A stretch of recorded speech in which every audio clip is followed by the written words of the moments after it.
The Immersion Foundation presents deep conversation with ambassadors on the cutting edge of combative arts as part of a greater mission to revive the study of haploology through research, expeditions, and archival projects around the world. The Immersion Foundation combines rigorous academic research with hands-on immersion in the combative arts and elite performance training, forging a new path of growth, adventure, and contribution.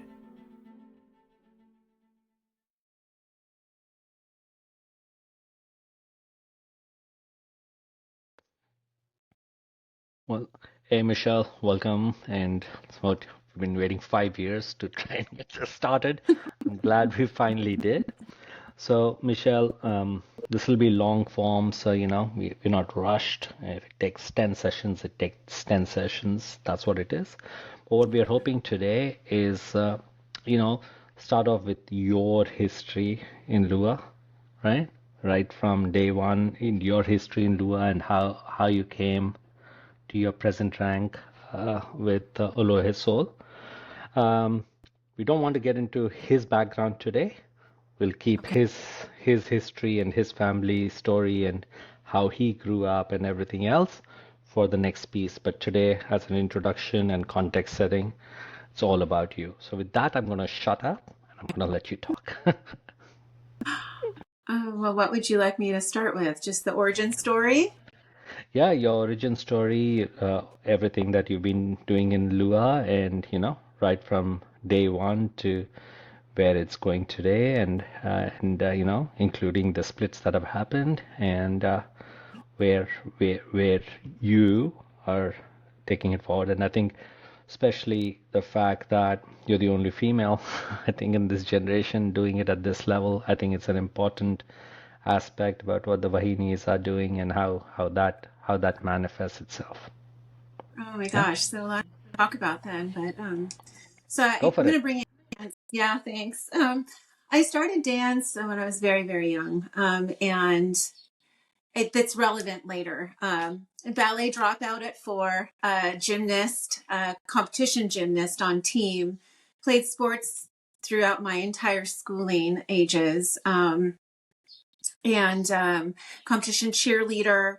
And then in my adulthood, simultaneously while I was training Lua, I also played semi-professional American football. So I've been very active and full contact my entire life. I think being the oldest of 5, a lot of responsibility, not really sure, growing up in Gen X, how to handle certain things in society, racism, also coming from a mixed marriage family where my father is very brown, my mother is very, very, fair from Scandinavia descent with some Scottish. And so active throughout my entire youth. I started martial arts when I was 9 years old. And then I was transferred to the Midwest to perform. Well, not to perform, but I did end up going professional at just turned 15 and was on the stage and touring the Midwest as a Polynesian performer. So it wasn't just Hawaiian dance. It was also like Tahitian and Maori. And from there, I returned back to Southern California. I also did martial arts while I was stationed in Chicago. And then when I returned to Southern California, I thought, you know what, I don't want to be front and center anymore. I worked very hard to be head hula girl. There's such a thing in a group, and choreographer, a partial choreographer. And I thought, you know what, it's time to get back to contact. So at the time, this was before the internet was in existence. And so I opened the large yellow pages and looked through martial arts in my area.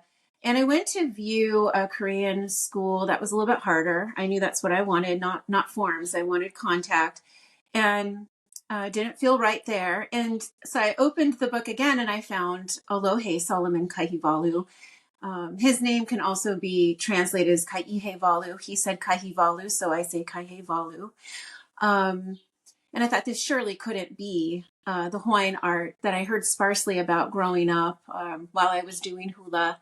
And in Anaheim, California, somehow someone started talking about a martial art and that Hawaiians had martial arts. And I thought there's no way that this could be. It's supposed to be secretive and not offered to the public.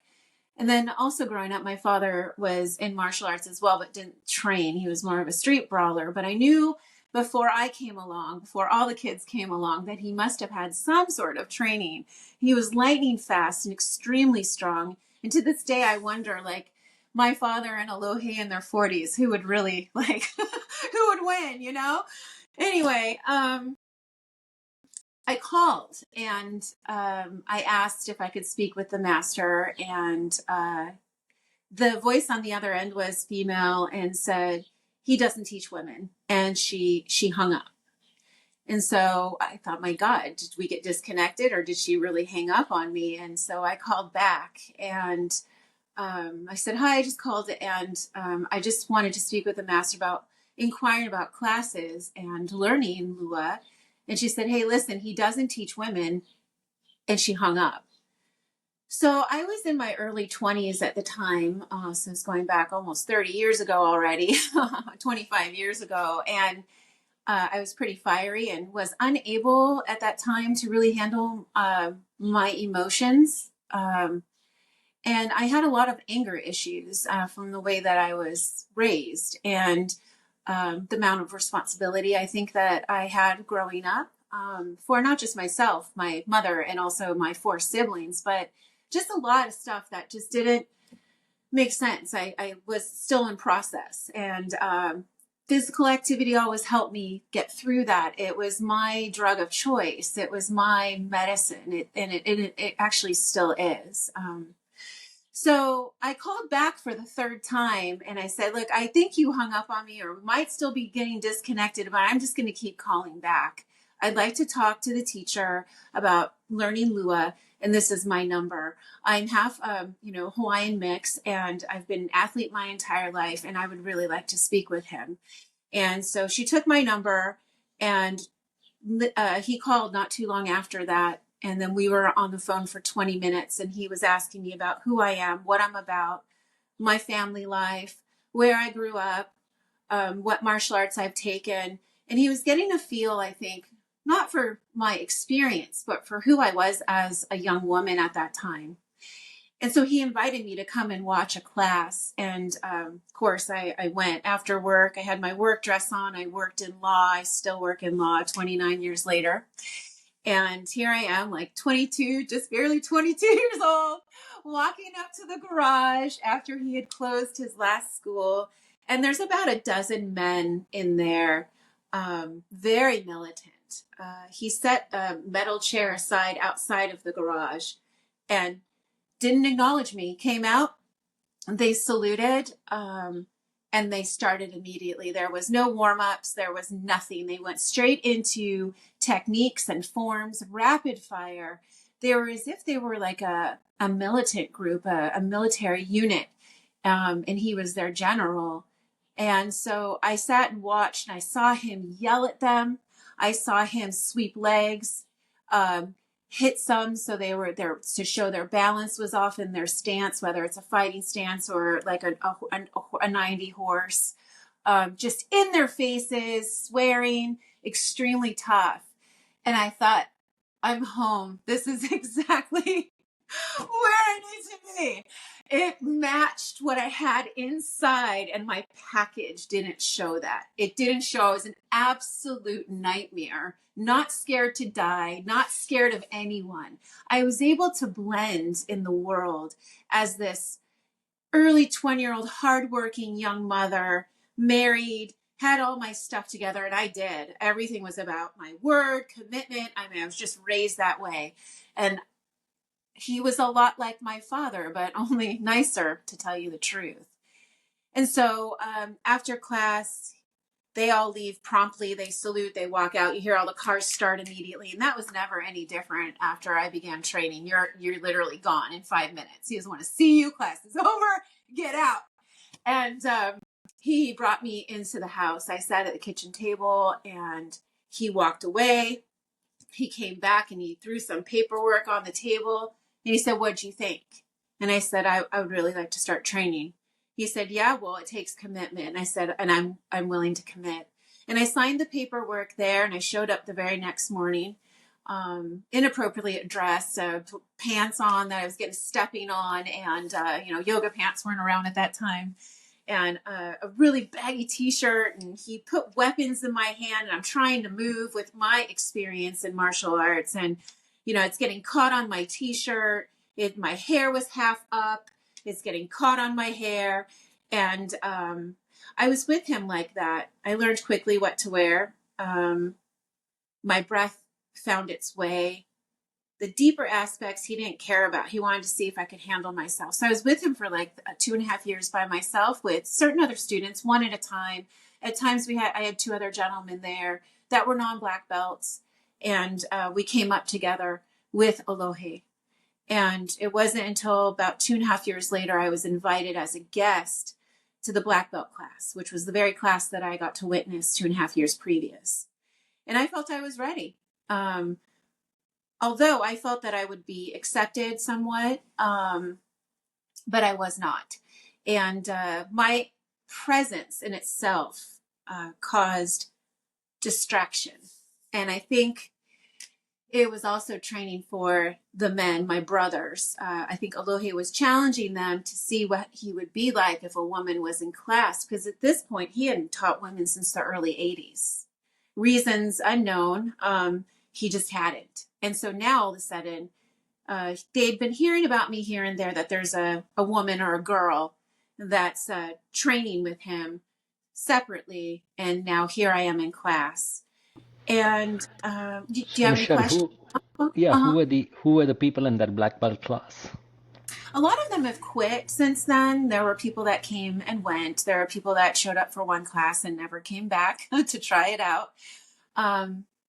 So the ones in my class in the nuclear group, in the presence of Alohe, not studying virtually, were Ron Burns, Greg Shaner, Jeff McGuire, and that is pretty much all that's left. Rick De La Fuente.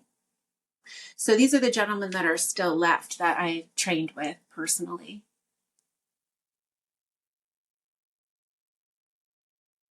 Now, please continue. So now you're on the black belt class. Yeah, so I'm Sorry. black belt. So just to get the context, so that everyone's on the same page and how the story builds out. Please go ahead. No problem. I hope I'm doing an okay job with the timeline. Oh, come on. You're doing great. So it took about 8 years for what I call hazing to stop. Many injuries, many serious injuries, nothing life-threatening, but, caught me on crutches for a while, one blackout, or lights out, I should say. But I got my fair share of licks in. It was a really hard time in my life for me. I was balancing several jobs, trial. I was, in trial, handling all the evidence and the witnesses. I had a young lady that I was trying to raise properly, and I entered into a divorce in 2004. So if you think I joined Alohe at the end of 97, early 98, and so now 2004, I find myself in a divorce and handling things personally. And my training literally saved my life. I think it provided what talk therapy wasn't able to provide for me. I think when we move, I don't think, I know, and I see it in my students today and the women that I work with, when we move, it's medicine. It immediately shifts off the brain and gets into our spirit, and the body and the spirit become one, and something happens. It's so personal and transforming that I wouldn't be here in this capacity if it wasn't for my training with Alohe and in the way that it occurred. So I wouldn't have changed anything, nothing. And so after 8 years, there was one class where he walked up to me. We're ready. We're facing off, rotating. And he walks up and he whispers in my ear, "Now make them your own." And of course, I don't flinch. I'm still looking straight at my partner here. And I thought it was a trick. I thought he was motioning to someone to do something, and he really meant it. And I thought, what do you mean? I'm a soldier. I only do it the way you tell me to do, and do it. And I can't think for myself. Why are you giving me that freedom? I think at that point he saw that I was ready to make it my own. and that I move differently than the guys. And you know, I'm up against guys. So I've got to think and be smarter. Remind me to tell you what Alohe Walker said about the women's Lua in ancient times, and that might make sense of what I'm saying now. Yeah. Yeah. So then it just kept happening. I started to make it my own, get rid of movements, circular more instead of straight in, getting my lower body, the kane, the man, to move very quickly and steady to where you couldn't tell from the upper body, the woman, the wahine, that I was even moving. By that time, I had a lock on and my man is shifting and to the quintessential Lua movement, which Lua means pit, means several other things. But Lua means pit, so we want to place our opponent directly straight down in the pit, not walk them down, not throw them out here, but literally crunch their bones and eat them. AI is to eat or technique. So that's not a mistake, nor is Lua. And so Alohi used to say, you take your opponent to the backside of the house and you, to the bathroom, and you bury your waist. Your opponent is your waist. You put them in the deep, dark pit, broken. And so I was learning this no matter how large they were, because I was smaller and I was very strong because of all my other sports and activities growing up, that I was able to flip them off their feet, but like T1 straight into the pit. And before you know it, they were wondering, like, how did she do that? And there was this newfound respect that I was starting to feel from everyone. I'd finally become one of the guys. I was one of the boys, and it was pretty remarkable. And then Alohi would continue. Next thing you know, he'd put me front and center for forms in class. Then we're at an event where there's hundreds of people, and he'd call me up to the front and everyone would follow me in forms. And then there was one night where some of the gentlemen, my brothers, were tripping over their feet, and he'd lose it and say, God damn it, you guys, 2 left feet, you need to take hula from Michelle. And I thought, oh my goodness, like all of a sudden he was starting to see me in a different way. And in 2010, when I joined black belt class, I didn't know that he had already made me a black belt. He never told me.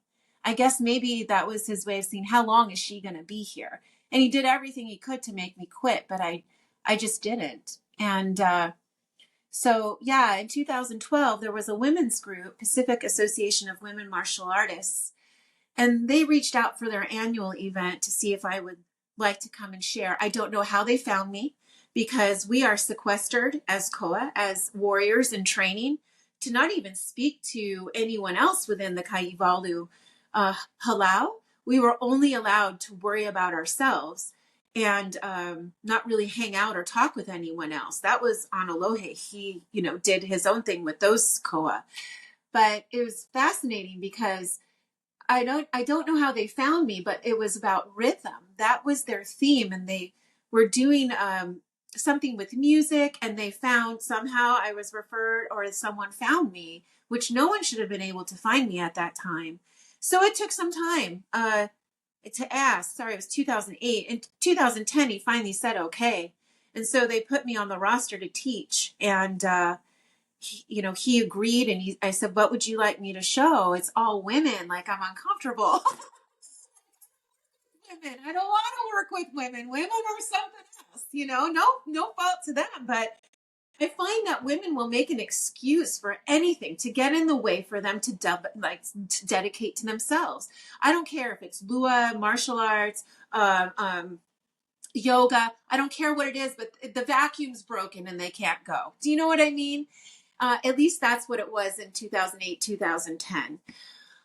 So he said, you're going to teach this. You're going to teach for this long. You're going to teach it this way. And you're going to, and this is what this is what you're doing. No discussion. I said, absolutely. I will do exactly as you say. Yes, sir. I get there. I do exactly as he said. And I'm also so used to not being social, not being myself, that I was unapproachable. There was literally not one woman from that camp that would come up and speak with me, because I must have been just exuding this mana of Don't think about it. I was completely unapproachable. Like, I'm only here to share this. This is it. I was such a robot. And I had to be. It's this part of my learning process. It's what he told me to do. And I would never defy my Olohe, still to this day. So I come back to class and I give him back the weapons he gave me. And he said, how'd it go? And I said, it was horrible. I failed. It was awful. He goes, what'd you learn? It was awful. I can't do it that. I have to find my own way. He goes, good. And he walked away. And I thought, you're so cruel. What is this? You know? Oh my gosh. And I go and I run the cliffs for like 5 miles, after class. And I'm just like working out. What does that mean? What does that mean? I'm always asking, what if? What does that mean? Still to this day, as a Kumu, I ask this. And so time goes on. 2012, it was 2 years later, and he said, go out there now. You're ready. Go out there. Start showing what is this social media stuff? Go start posting whatever it is you guys do on social media. Go try to do that. Clip here and there. He was preparing me for the tremendous amount of backlash that a woman, as a martial artist, especially in a secretive, cultural, indigenous art, would receive. I think he wanted to be around he wouldn't see it necessarily. You would hear about it because the guys would tell him about it. I wouldn't tell him specifics, but I would call. And he was my greatest cheerleader and my greatest protector and my greatest advocate for what I was doing.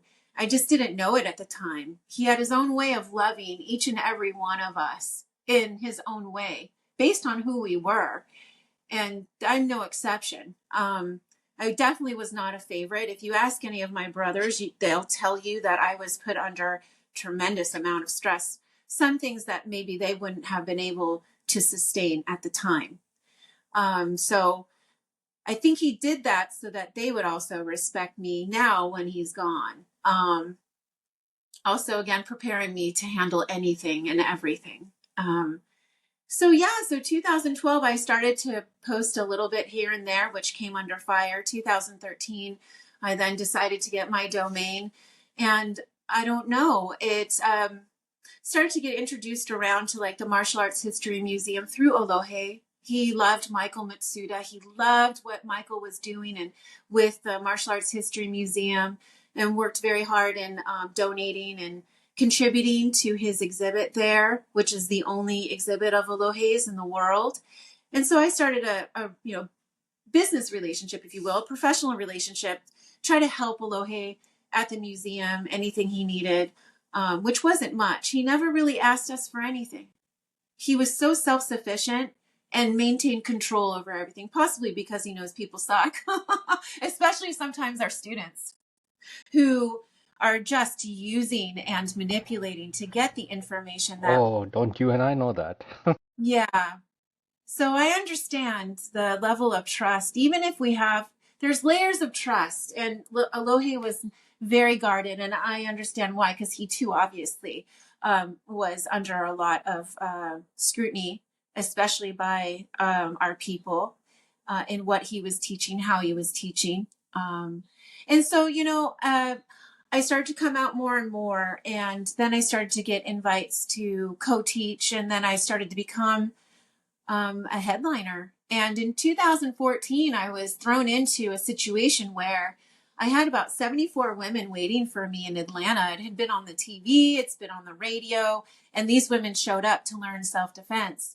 But guess I didn't have a program for self-defense. I had a program for Lua. And it wasn't to teach women the delivery of what we know, the knowledge in which we have been gifted with. The delivery needs to change based on our audience. And as I crossed that threshold into that dojo of all of these beautiful women waiting for me, I thought, I immediately in my spirit, something said, you can't teach them the way Olohe taught you.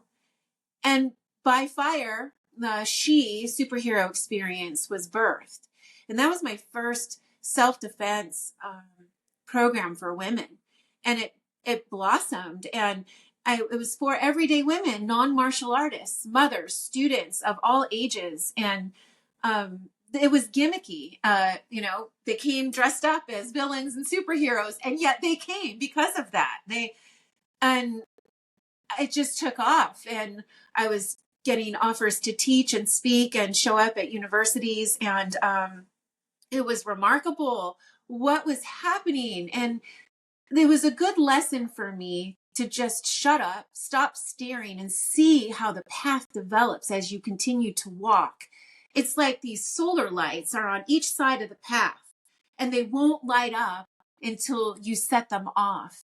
And so I think each step we take in faith and trusting our intuition and intellect, because we can't have one without the other. You know, some of us are so swung in each way, too feely, and then not checking if it's right, and then too many checky boxes here, and avoiding that it doesn't feel right. Like there's got to be, instead of the duality, there's got to be this triality where we sit in that pause and we check in with both aspects of ourselves. And if it's right, then you move forward. And it's just fascinating how it just continued to develop. Then I get an offer from UCLA to be a regular teacher there of the Hawaiian Lua. And then I teach at the University of Zurich, Switzerland. Then I teach at the two palaces in Hawaii, Oahu and also Kona, Hawaii.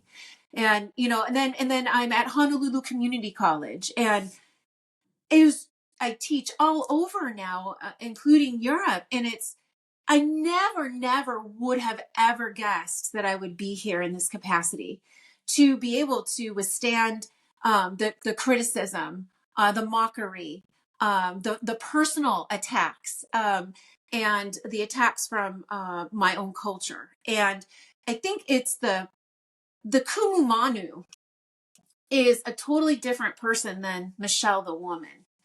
And Michelle the woman gets stomped on by Kumu Manu because Kumu Manu interprets her kuleana, her responsibility, as something very strict, very important. This is clearly my purpose. I wouldn't be gifted these gifts, talents, and experience and learnings if this truly wasn't my purpose. And so I must stand here, but I have to protect Michelle the woman. And so there's this duality, this dance that's very violent all the time, because then I disregard the needs as a woman. And it's a very fascinating thing that I am personally going through right now. My students will tell you that I'm very strict. I tell them that if you look like shit, do not tell anyone that I'm your kumu, that you should shut your mouth and be mute and move. And it should show that you're my kumu, because your movements speak, because our bodies, our wellness, the way our minds, mental health, the way we treat others, the way we govern over our lives, that is our rank. Our body is our rank, and the way that we live our lives and the relationships we have are evidence of how proficient and the mastery we have over ourselves. And so that is something that I really put into my students. So therefore they study the pohihihi, the metaphysical part of the Lua as well. And so Alohe started to lose his memory. He tried to hide it from all of us. I'm probably one of the few what year is this? Approximately what year? Well, we kind of knew in 18. I knew in 18 for sure. 16, I kind of had an idea, but it was off. Maybe he was just tired, or maybe he's just having a hard day. He's got too much. We all have overload, brain abuse sometimes, so. But it was really starting to become evident the way he would transpose titles of forms, how he would transpose certain numbers, like he named the basic 10 techniques of grabbing techniques. He would, kind of invert them. And so it was little things like that where I started to pay attention to. And then he changed forms. He actually didn't, he put changes in them, but it was because he didn't remember them. And then it became very evident. And then he was lessening classes. He started to lessen classes. And then it got to like once a month. And I was really a bad haumana. I was a bad student. He got to that. And then as soon as he announced it at the end of class, of course, all of us get kicked out and, go home. And then I got home and I called him and I said, what is going on? I need more food.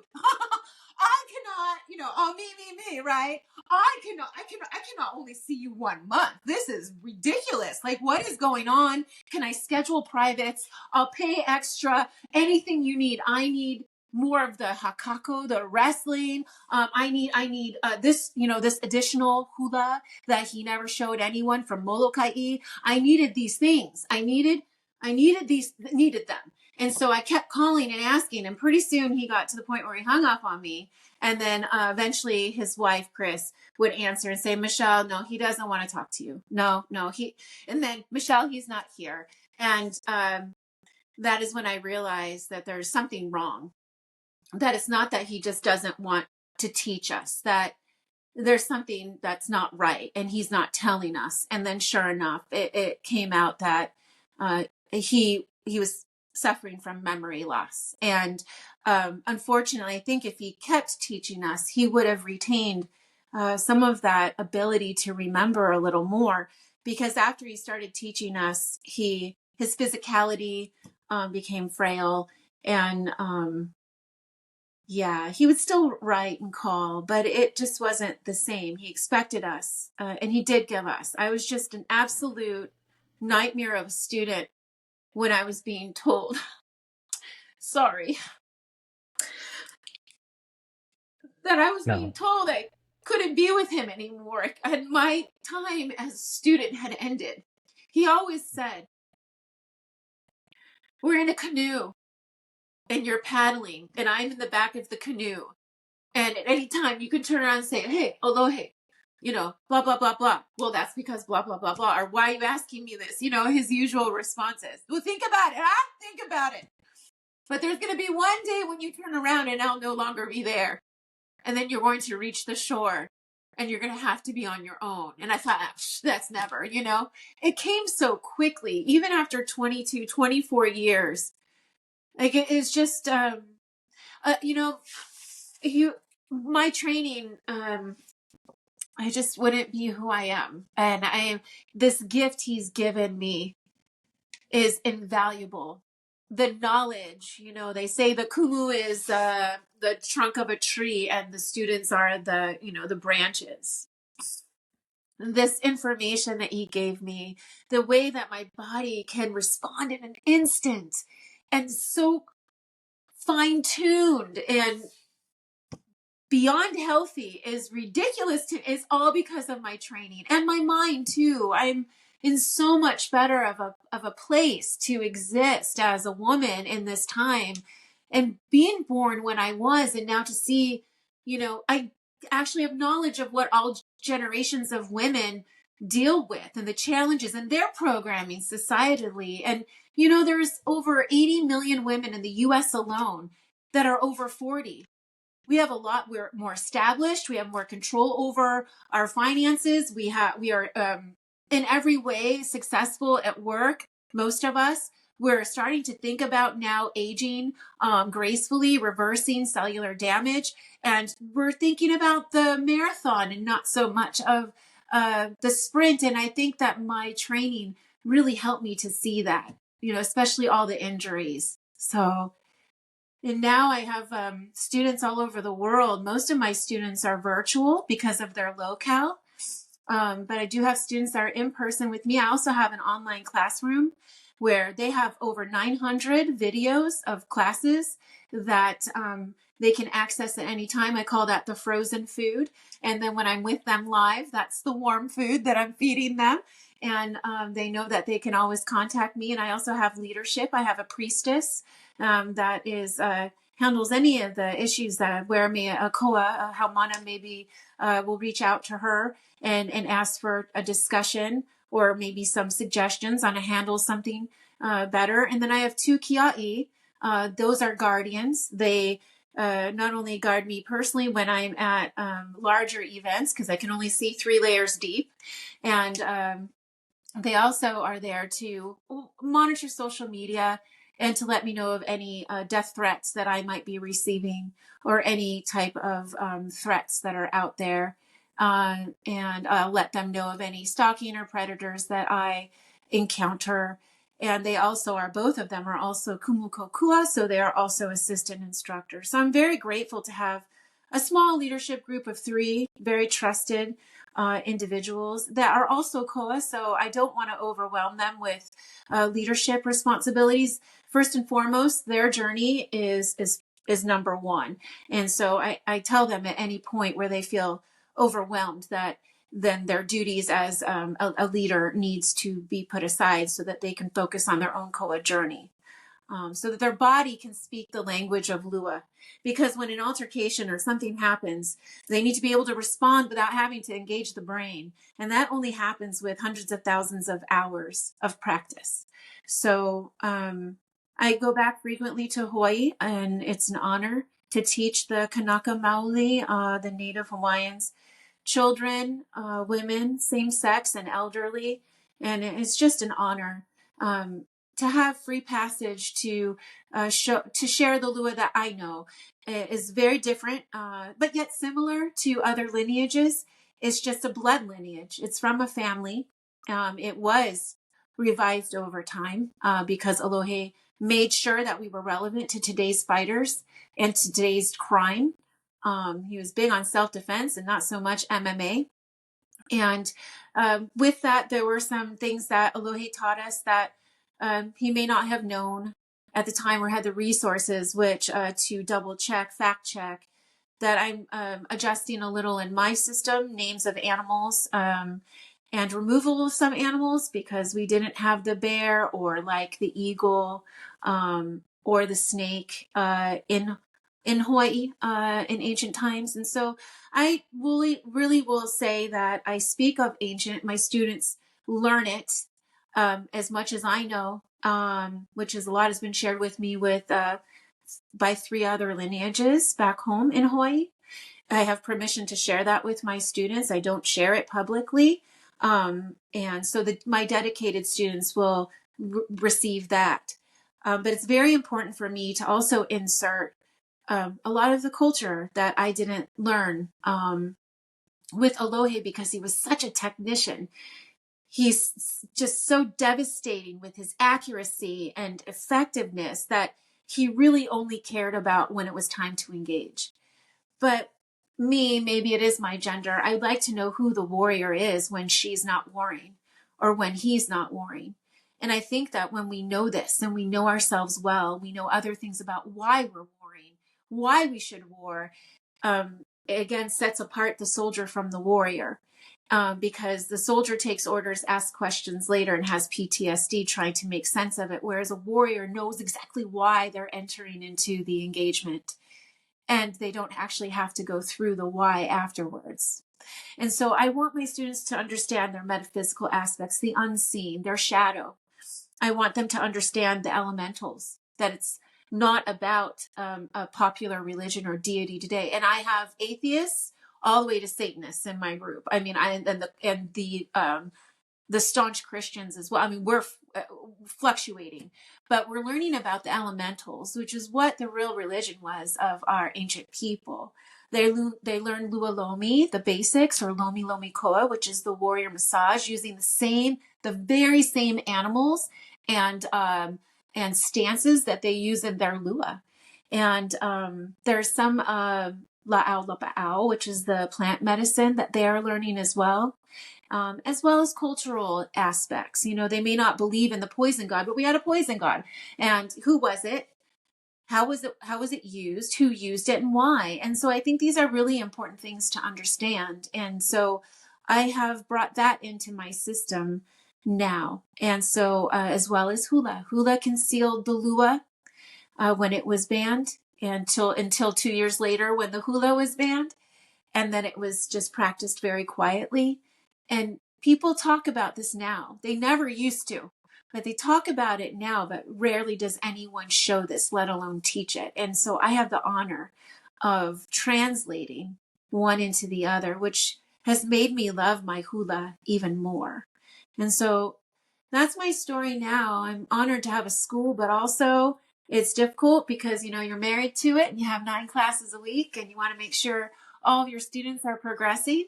And it can get a little bit overwhelming sometimes, and also to handle all of the administrative aspects of it. So I don't know how much longer I will do this, as long as I can, but I will most likely cut out my travel to individuals that are to areas and events that are not dedicated students anymore. I will make an exception or two annually, I think, but at this point, I'll be using more of our culture in Lua to bring longevity to women over 40 and to my students, and hopefully to myself. So Cool. that's my story. So, Michelle, just quickly, progression through your ranks and the years, if you remember them. No, Alohe promoted me 2 years after I joined him while I was still solo, when I was alone with him. But I Yeah. didn't know that until year 4.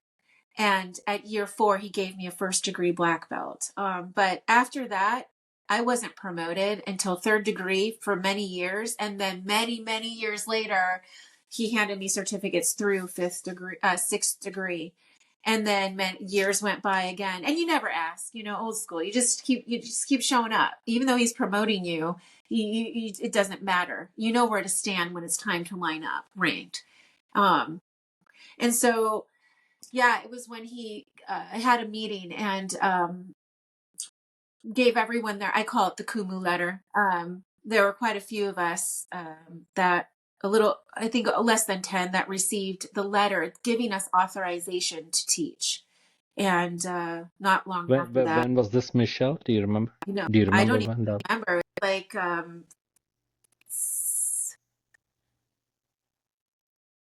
I really don't. It's between 15 and like 18, if I remember correctly. I could be wrong. It could be 12. I don't know.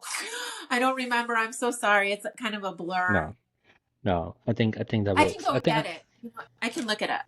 You keep talking. Yeah, I think this gives us a good starting point. So I think I'm going to stop recording now. Okay, just hold on.